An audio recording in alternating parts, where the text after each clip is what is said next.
Seperti kita ketahui, akhir-akhir ini banyak rekan-rekan notaris dan PPAT yang dilaporkan kepada pihak kepolisian, bahkan akhirnya menjadi tersangka. Padahal penerapan pasal-pasalnya tidak pas untuk menetapkan notaris itu melakukan suatu tindak pidana notaris. Notaris itu jabatannya ada double track, ya. Satu sebagai pejabat umum, dua sebagai seorang profesional. Sebagai pejabat umum dia menjalankan jabatannya, ya, karena dia merupakan kepanjangan tangan dari pemerintah yang menjalankan sebagian kekuasaan pemerintah di bidang hukum perdata. Di sini harus mendukung good governance. Sedangkan di satu sisi sebagai seorang profesional, notaris mempunyai kode etik notaris, mempunyai undang-undang jabatan notaris, sehingga dia harus bekerja sesuai kemampuannya secara seksama, amanah, jujur, dan tidak berpihak. Sehingga dalam hal ini notaris dituntut kehati-hatiannya. Di dalam undang-undang jabatan notaris itu sebagian besar pasalnya memang menyangkut mengenai pembinaan notaris, ya, bagaimana tugas dan wewenang notaris. Namun untuk kedepannya diharapkan undang-undang jabatan notaris itu juga ada mengenai perlindungan terhadap notaris. Pada saat itu saya waktu itu sudah mengusulkan supaya ada pasal di mana ada ketentuan mengenai notaris bertanggung jawab dalam jabatannya secara formal kecuali dibuktikan lain. Itu penting sekali untuk melindungi notaris, mengingat akhir-akhir ini notaris tiba-tiba menjadi tersangka. Perlunya penyamaan persepsi antara pihak penyidik dengan pihak notaris dan PPAT. Karena kapan notaris itu dianggap bertanggung jawab secara material, kapan notaris itu hanya formal. Padahal notaris itu sejak zaman Belanda bertanggung jawabnya secara formal. Memang dia tidak kebal hukum sih.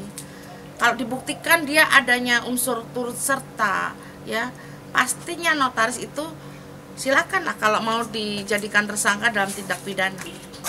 Namun kalau dia hanya sebatas formal, ya, tidak ada unsur dalam pasal 55, 56 KUH pidana, ya, jangan sampai notaris jadi tersangka dengan mudahnya. Karena harus dibuktikan dulu.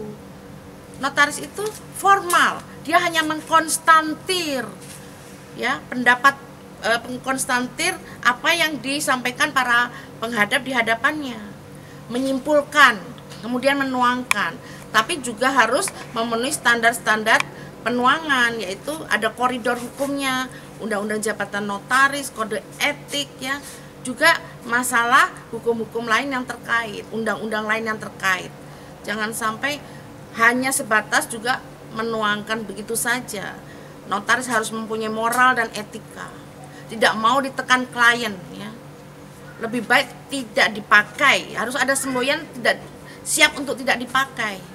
Sehingga dalam hal ini tidak bisa kita dilakukan intervensi oleh pihak lain, sehingga itu intervensi pihak lain itu kalau menurut saya itu termasuk pelecehan profesi. Harus kedepannya ada undang-undang yang melindungi para profesional supaya mereka tidak ada intervensi penekanannya, sehingga mengakibatkan kerugian para pihak, juga kerugian notaris sendiri yang nantinya jadi tersangka. Itulah perlunya undang-undang mengenai perlindungan profesi agar tidak dilakukan pelecehan atau intervensi pihak lain. Itu perlu di Indonesia ini, mengingat perkembangan kejahatan akhir-akhir ini. Jadi dalam hal ini mencermati beberapa hal, ya.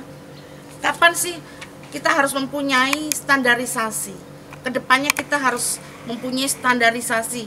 Kapan notaris bertanggung jawab secara administrasi, bertanggung jawab dalam bidang hukum perdata, kapan notaris masuk dalam ranah hukum pidana. Itu harus dibuat standar supaya seluruh Indonesia sampai ke pelosok-pelosok perlakuannya sama terhadap notaris.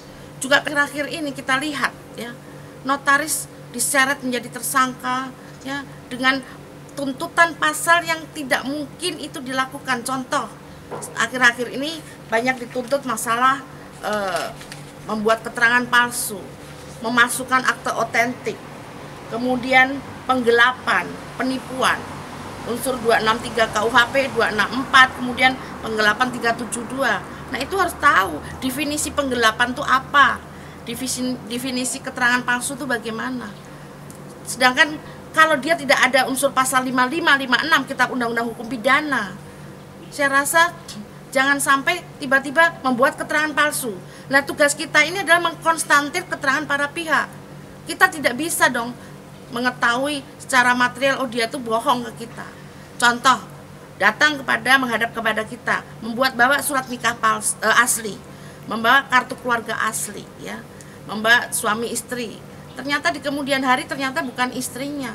Nah, ini tidak bisa notaris itu dianggap turut serta membuat keterangan palsu.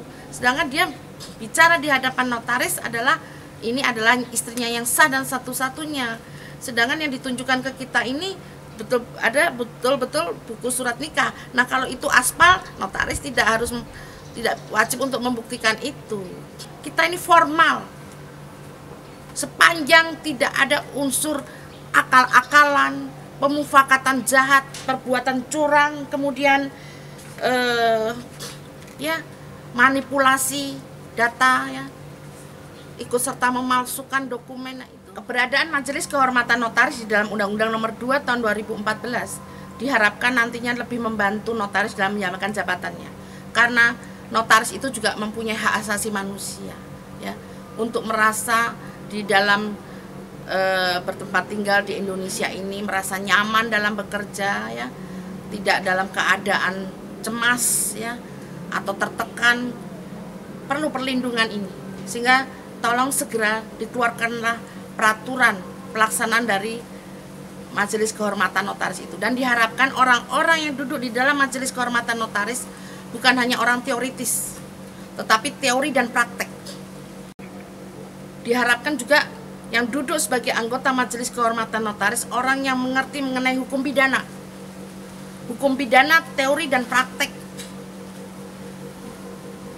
Kemudian diharapkan juga orang yang duduk di Majelis Kehormatan Notaris itu betul-betul orang yang mempunyai integritas yang tinggi, ya, tidak pernah terpengaruh oleh intervensi pihak lain juga, dan memahami dunia notaris. Dengan banyaknya kasus-kasus yang menimpa rekan notaris dilaporkan masyarakat, kadang laporan itu pun pengenaan pasalnya di penyidikan awal itu kurang pas juga, ya. Yang seharusnya itu ranahnya bukan ranah pidana, tiba-tiba sudah kena pasal 263, 264, ya. Terus penggelapan. Kalau perlu dari kepolisian dari notaris atau PPAT itu ada suatu kesepahaman untuk memeriksa notaris dan PPAT itu penyidik khusus yang sudah dilatih, sudah diberi pemahaman khusus mengenai dunia notaris, supaya dalam hal ini masyarakat lapor pengenaan pasalnya itu pas, jangan dipaksakan. Dalam menjalankan tugas seorang notaris dan PPAT, memang kita harus sangat waspada. Karena apa? Kita tuh melayani diantaranya juga bisnis. Memang bisnis dan hukum tidak akan ketemu sampai kapanpun.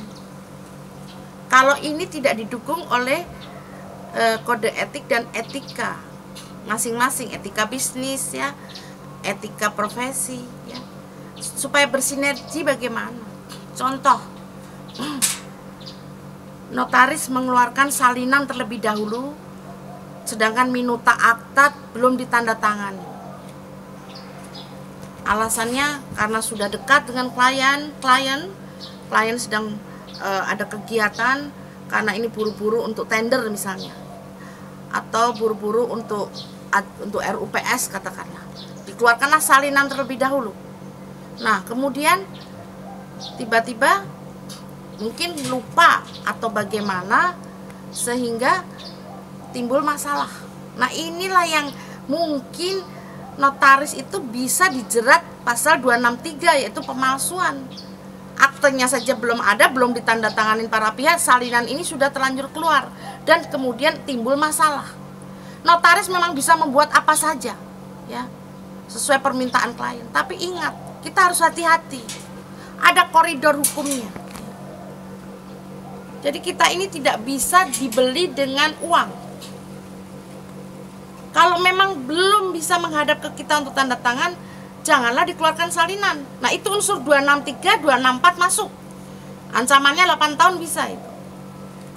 Tetapi kalau ada perbuatan notaris yang memang dia tidak ada unsur curang, akal-akalan, manipulasi, persekongkolan jahat, pemufakatan jahat, ya jangan notaris itu dikenakan pasal 263. Kalau yang tadi itu mengeluarkan salinan belum tanda tangan, nah itu silahkan kalau mau dijadikan atau tersangka karena telah memenuhi unsur 263, 264. Tetapi bagi rekan notaris dan PPAT yang ada menerima panggilan dari pihak penyidik dengan belum adanya majelis kehormatan notaris seperti ini, ya, diharapkan untuk berkoordinasi dengan organisasi di tingkat daerah atau dengan Dewan Kehormatan tingkat daerah atau mungkin tingkat pusat asal atas saran dari pihak daerah, supaya ada pendampingan serta bagaimana menghadapi penyidik itu bagaimana. Kalau dituduh pasal pidana yang kurang pas pun harus segera lapor kepada pihak organisasi terdekat, supaya di sini tidak ada nantinya pengenaan pasal-pasal yang kurang pas lagi terhadap notaris. Karena ini harus betul-betul ditegakkan pemahaman persepsi terhadap notaris untuk payung hukum nanti ke depannya. Ada standarisasi. Dengan belum adanya Majelis Kehormatan Notaris berdasarkan Undang-Undang Nomor 2 Tahun 2014, maka kepada rekan notaris dan PPAT yang disinyalir mendapatkan surat dari penyidik, ya, diharapkan untuk berkoordinasi dengan Majelis Pengawas Daerah atau Dewan Kehormatan Daerah atau notaris-notaris senior yang berkompeten di dalam kasus tersebut, supaya mendapatkan masukan, ya, kemudian cepat juga lapor ke pusat, supaya nanti ada yang mendampingi dari pengurus pusat dalam menghadapi penyidik. Jangan sampai terlanjur P21 baru lapor. Bahkan kalau ada yang merasa pernah digeledah oleh oknum penyidik, segera lapor.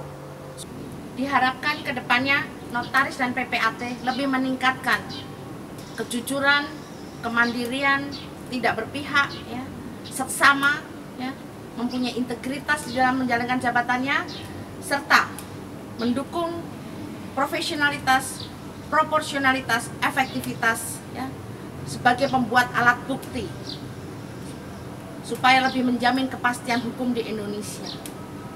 Saya kira begitu. Terima kasih.